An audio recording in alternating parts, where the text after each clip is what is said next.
Welcome to the Higher Ed Geek Podcast, where we explore the impact of EdTech on the student experience with engaging, fun, and relevant conversations that honor the wide range of work happening all across the higher ed ecosystem.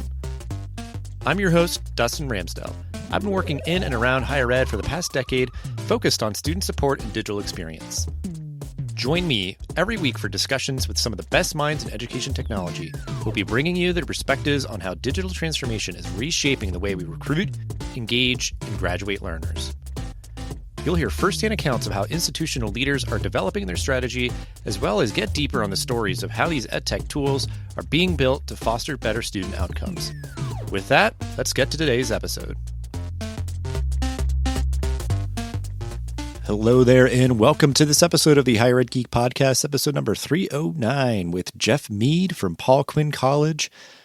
I was really excited for this conversation. Jeff is new to my network, know of Paul Quinn College. Certainly, they're doing great work, and wanted to bring Jeff in to talk about his integration of entrepreneurship into the curriculum with some first-year students that are coming in this academic year. Because there's been just a lot of chatter, around experiential learning. How do we integrate it more holistically at institutions to make sure students are getting relevant experiences and preparing for the job market and all that good stuff? So, I thought this was a great way, kind of a novel, new, different approach for students, no matter their discipline and major, to be engaging in this entrepreneurial work and all the learning that goes with it. So he details more about what he is doing, how it came to be, the impact that they're already seeing, and some great advice for other folks that might be interested in pursuing something similar. So appreciate you listening to this great conversation, episode number 309 with Jeff Meade.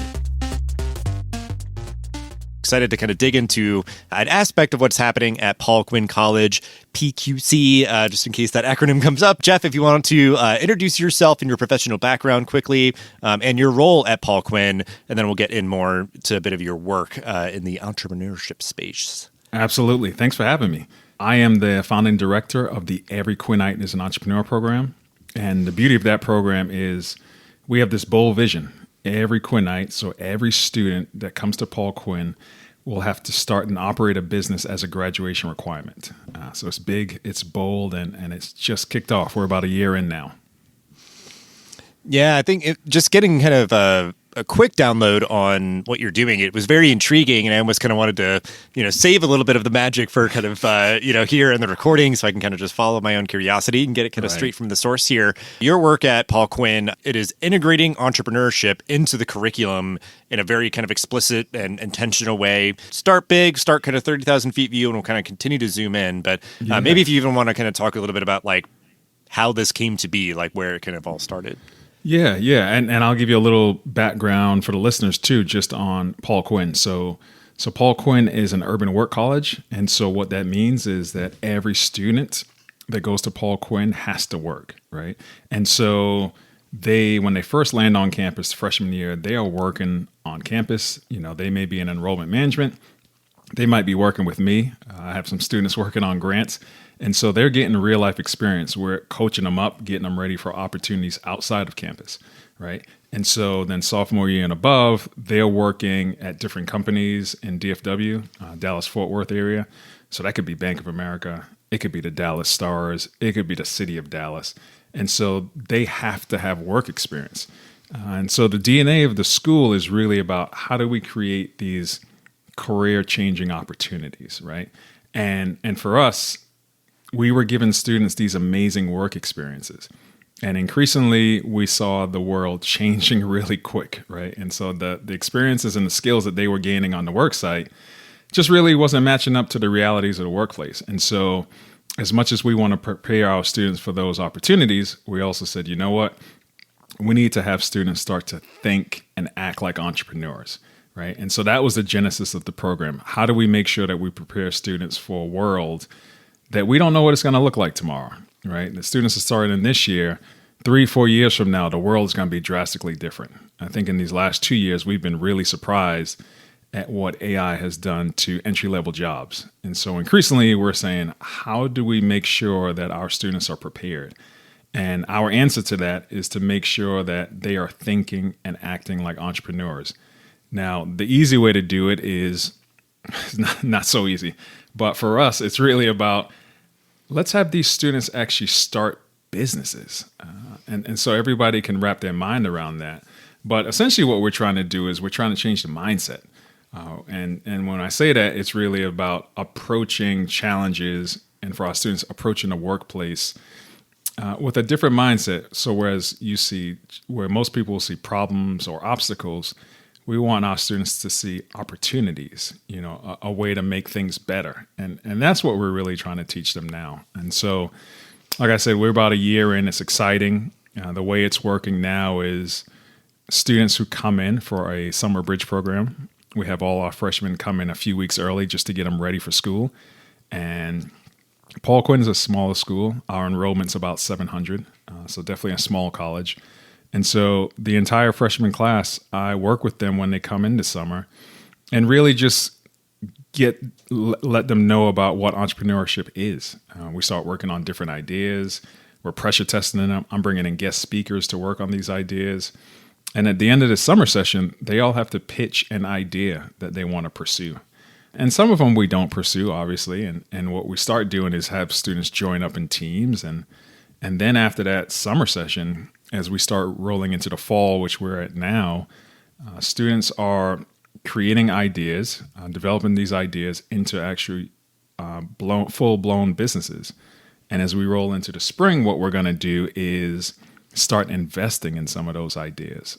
So it's getting really exciting. I think students are starting to get real for them that, wow, my idea is actually going to take off, right? So that's where we're at now. We're kind of wrapping up this semester, deciding on which ideas we're going to invest in. And students are starting to join up on those teams where we've said, all right, this is where we're going to invest resources, whether it's financial, whether it's bringing in different entrepreneurs to mentor our students. But these are the ideas we plan on investing in. And that's what the focus of the spring semester is going to be for our students. Yeah, it's really interesting because I think, obviously, Paul Quinn, in and of itself as an institution, I think is, being uplifted and kind of heralded as, I think, a really great role model for trend lines leading towards like integrating experiential learning more into curriculums and, whatever major you might have as a student. And obviously, like kind of at an institutional level, it's a working college, like it is just kind of endemic. And I think this being kind of an interesting manifestation of that. And I guess just to clarify even a very like super specific piece of this, it sounds like it is not like one specific course necessarily, like it's sort of sprinkled throughout and sort of follows the student along, or that's the intention, at least in this first year. So I guess clarify, or if you want to kind of expand on that a little bit, but I guess that is my understanding, because I guess something like this you could see, it's like, oh, it's this like independent study, like capstone course or whatever that you might opt into, but this is sort of something that's sort of like a through line throughout the student's whole journey. Yeah, they start and they get thrown in. It's like, what are your ideas? We're thinking through different ideas. What problems do you see that you would like to fix? And then, that first year, it's required. All students, it's like a freshman experience. All students are required to take this year-long course, right? So it's going to be fall, it's going to be spring. And then as we start to develop these ideas, and for us, just to make sure we could get it off the ground, we started with the freshmen. And so as the freshmen start to matriculate, then we're starting to weave it into different classes. And so the way it looks is talking with marketing folks, my accounting professors, and the projects that'll take place in those classes will all kind of drift off of the businesses that we're doing, right? So for instance, we have like a CPG brand that we're trying to launch. And so the marketing professors right now are putting together assignments that focus on how do we start to build a plan for this brand, right? How do we actually start to get customers for this type of product? And so really it's this venture-based learning that we're trying to do to make it as real as possible. And so we're moving away from the theory to actually, how do we make sure that we increase the likelihood that this student-run business actually succeeds in the marketplace? And so the whole curriculum is going to be designed around supporting and standing up these ideas. Yeah, and I think what's so great about it is, and this sort of renewed focus on like integrating experiential learning and just that feeling like kind of a rehashed branding around like, oh, students get internships and all that. Like, so much of it before was sort of, the onus was on the student to try to navigate and find something, maybe something that's relevant to what they're studying or what they want to do. Like, but this is so sort of like symbiotic and very kind of intentional, and everything just sort of benefits. And I think even with what you're saying, like it is educational to be kind of, I'm sure, going on a journey where it's like, oh, this didn't really work out how I had hoped it would, like you sort of learn from that as well, where it's like, it sounds, everything's sort of coalescing around some ideas that really are kind of, kind of pushing through and finding kind of traction and all of that. And I think, even sort of the segue and set up my next question is like, there's a lot of benefit here too, to not just business students. Like, I think it could be that idea of like, yeah, I'll pitch my idea and all that, I have sort of my own expertise and, I would lend that to this, but it like, any business, any organization takes a diverse group of people to contribute their, unique skills and perspectives and experiences and all of that. So a lot of institutions have some sort of entrepreneurship club, minor, major, this, that, the other. But like, I would imagine kind of classically and traditionally it, leans a lot more towards business students. Yeah. How do you see this type of work being beneficial to not just business students? Yeah, no, that's a good question. And that's one that I wrestled with, because just focusing on the business students would have been a whole lot easier, right? Because they've raised their hand and said, this is what I want to do. I definitely want to either start a business or work in business. So that's the easy part. For us, it was about bringing in these different experiences. And so I've had many students, say to me that when they first landed on campus, they said, hey, I want to be a teacher. What am I starting a business for? And I thought what was really great was, we did like 5 whys types exercise and really try to understand why they wanted to be a teacher and then where they wanted to take that. And I think as they started to see what their career could look like, they started to understand the skills that they would learn in the class, how that would benefit them, right? And so I had a young lady who said, I want to run a daycare, or I want to work at a daycare. And so what that turned into was her really starting to see, I could see how I could work at a daycare. I could teach there. I can operate one. But it started opening her world to so many other things she could do, because she really started to dig into what she was really trying to do. And it wasn't really about just running a daycare, right? Like, she wanted to make change in students' lives that looked just like her, who grew up in the same neighborhoods as her. And so she saw all these different ways that she could make that change. And it's just been amazing to see, as one example, how she was able to think through, the problem I'm actually trying to solve isn't about just creating a school, but I hadn't thought deeply enough about it. And so that was the only solution that, came to my head prior to coming to Paul Quinn. And so one thing I often say to the staff and referencing to the students is really, if you can't see it, you can't be it, right? And so we just have to keep creating these experiences where we allow them to dream a whole lot bigger. And when I bring in guest speakers, they start to see themselves. And I think the other interesting thing is Paul Quinn is an HBCU, and we're an HBCU in South Dallas. And so for anybody who's listening who's ever been to South Dallas, it's an economically depressed neighborhood. And we recruit from, majority of our students are coming from the surrounding neighborhoods. And so when I say if you can't see it, you can't be it, what we're trying to do is just give them examples of people who look like them, who have been successful in their careers, who have been entrepreneurs, so that they can start to see that there are opportunities. It isn't just about, their views of entrepreneurship is really wrapped around what they see on TV or Shark Tank, but really just trying to expand that vision of what entrepreneurship could be for them and their community. So I really think it's just been exciting to open up the thought process for so many of our students, that it's not just about, you have to be the CEO, right? It's how do you get into an organization and think like an intrapreneur in many ways, right? Like, how can you make an organization better once you're a part of it?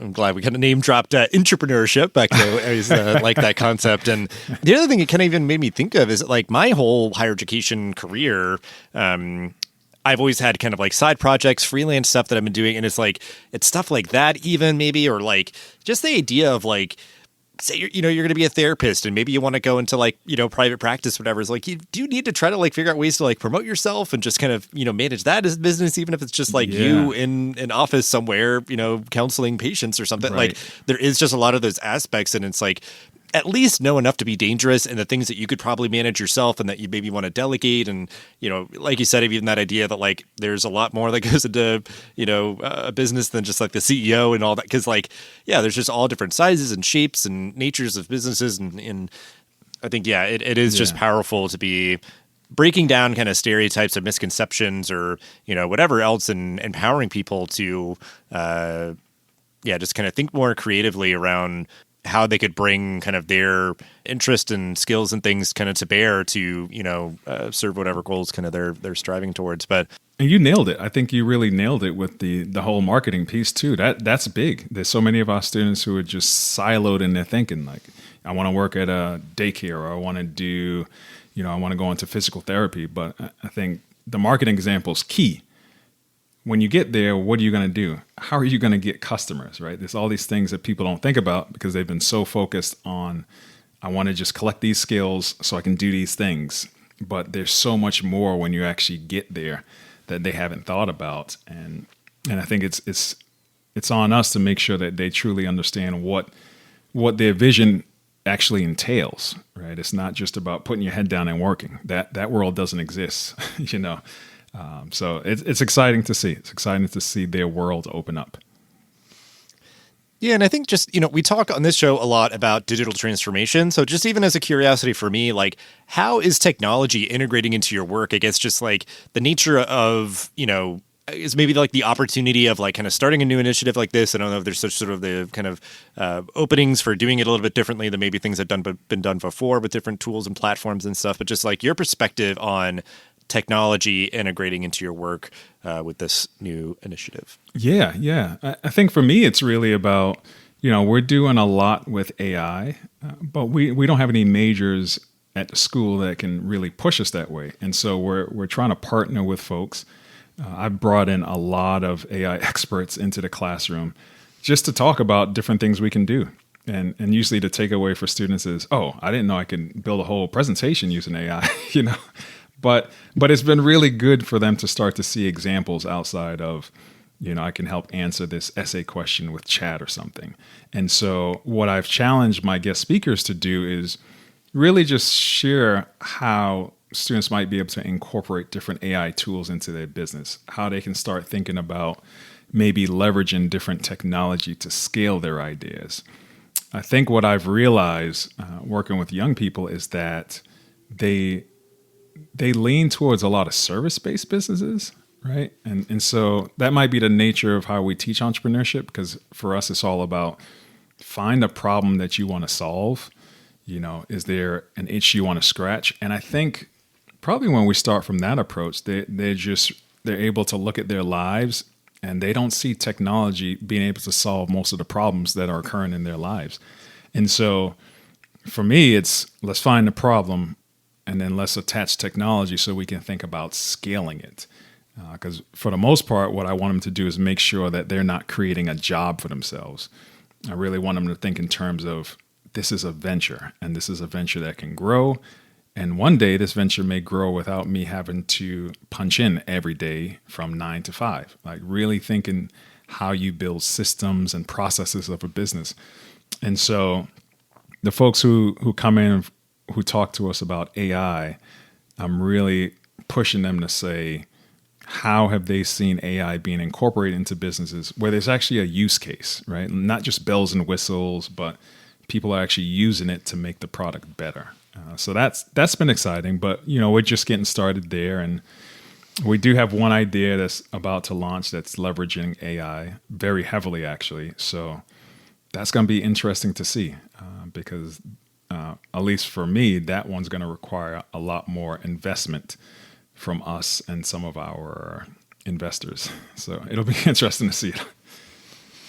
Yeah, and I think it could be that idea of like, getting the proof of concept even with like an initiative like this, and then kind of starting to see where, you could kind of enhance kind of the effectiveness or efficiency with, technology or, AI in particular. And at least even that sort of acknowledgement, inclusion, and kind of what you're doing, I think is important. Because again, it could be that idea of like, if you were to sort of think of something years ago, it's just like, oh, well, wouldn't have been possible or sort of scalable or whatever else without something that could really help support with sort of some aspect of what you're doing. And I also think it is so smart of like sort of scratch your own itch, find a problem and try to solve it. And then like even that idea of find a way that technology can like help you to do that versus like maybe if it's like, too sort of like, technology centric or even just like entirely focused on like, well, how could we just like, start a business that'll make us the most money or something, like Right. It's like that, like that'll guide you down a path and,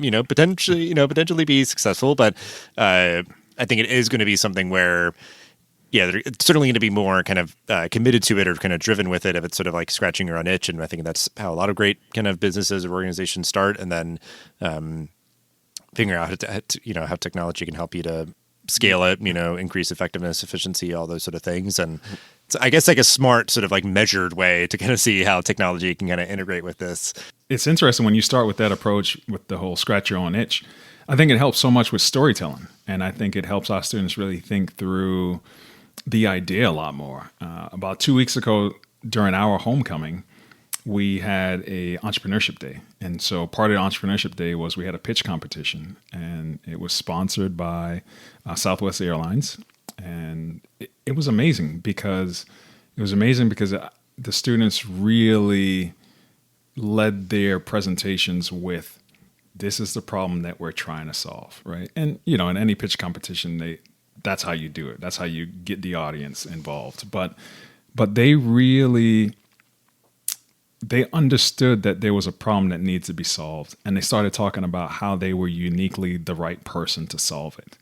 And I just think that was amazing because whenever people asked them questions, it was so obvious that this business had to get off the ground because of this problem that affected so many people and needed to be solved. I just think they internalized the problem so much easier, right? And then, like we were saying, then you could layer on technology to scale it, to make it better, to make it easier, to make it faster. But truly understanding that you got to solve a problem first if this is going to have any long-term potential. Yeah, I think that is sometimes. I mean, even in ed tech, sometimes with people with a solution looking for a problem, like they just be like, "That's really cool," but I don't think anybody really needs that right now. You have to like manufacture demand a little bit there, but. So, you'd already alluded to, some interesting things on the horizon with how you're integrating AI or just kind of utilizing it with this initiative. Anything else that you are looking forward to in the near future when it comes to this work? Because, I mean, we're recording this in November of 2025, still early days with this, a lot to kind of be excited about. So anything in particular that you are looking forward to as spring approaches, as next year approaches? Yeah.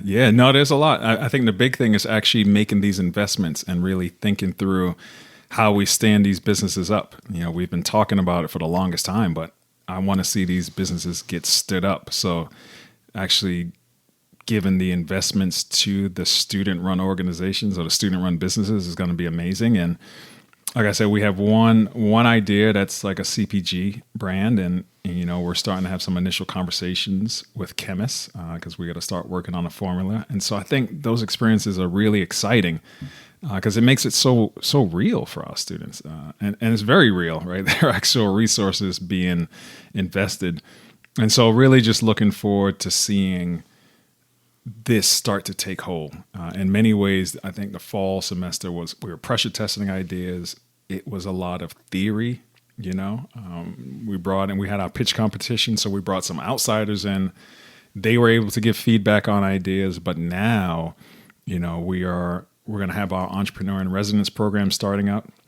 So we're going to actually bring in mentors to see these businesses get off the ground. So I'm really excited about just seeing that happen, right? Like all the talk now comes to fruition.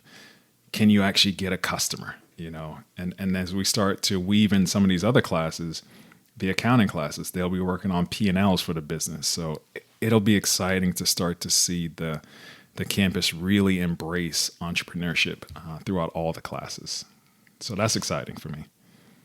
Yeah, it definitely is. And it is always those funny things of like, it sometimes feels like the end, but it's only just the beginning of like, oh, we like pitched, we got the funding. It's like, cool, now you have to go do it. So it just always, I guess it's like, the next book in the trilogy or something, of like, okay, like get customers and like, actually operate the thing. So, very exciting. And I think, even that idea too of like that the cycle kind of like, kind of iterations of this, like you'll keep kind of improving, as time goes on of like, you've been pressure testing things. It's like, okay, well, that worked really well. We can do more of this, less of that for the next batch of students that come in to pitch their own business, so I think that's even, super exciting as well. Just, and it sounds like you're going to have that perspective on it. So, as we're wrapping up, as you're reflecting on kind of kicking this off and getting it started and, at this kind of interesting juncture, I guess, to look back, look ahead and all of that, advice, resources, whatever kind of comes to mind, I guess, to share with other higher ed leaders right now who maybe, obviously just broadly, I'm sure, thinking about how they could integrate more experiential learning into their curriculums. Any advice or resources that you'd want to share with folks listening? I think for me, I have not been shy about reaching out to partner schools. And so my alma mater is Babson College, and they are world-renowned for entrepreneurship. And so I've leaned on them heavily as we start to build this program up. I've done that. And this past weekend, I was at Wharton talking to some of their finance professors just about, hey, we're starting to invest real dollars. How do we make sure that this makes sense for our students?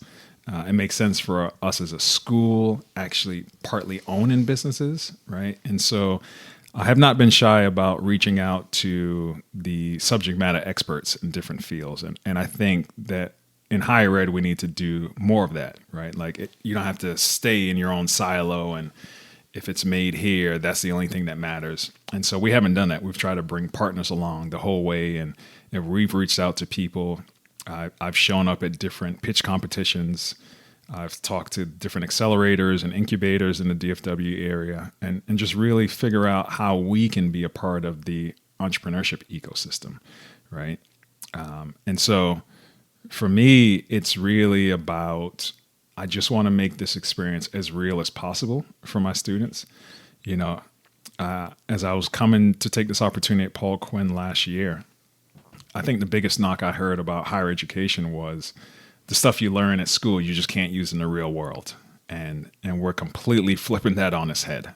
My students are doing everything folks are doing in the real world, but they have protection, right? They have the professors and they have these resources to make sure that if they do fall, it doesn't hurt, right? When you're out in the real world and you fall, you lost all that money, but we're trying to make sure that fall is a little softer. But they're facing all the realities of being an entrepreneur. They're having conversations with potential investors. They're leading these conversations, and it's really funny to prepare our students because they are so nervous for these conversations because they're 19 and 20 years old, so they should be. But it's just amazing in these last couple of months seeing them come out the other side, and I'm like, you just gave a presentation to a family office. That doesn't happen, right? And so it's really exciting. So I think my biggest takeaway is probably make it real. Just make it as real as possible for students. The theory is fine, and I think you have to use the theory to ground people. As I talk to my marketing professors, I'm like, yeah, talk about the 4 Ps and all that stuff. But ultimately, I want you to get them to a place where they're like, we just got a customer, right? There has to be outcomes. It has to be outcome driven. And so I think the students see that. They see that it's real. They feel the pressure of it being real. And it's exciting for us.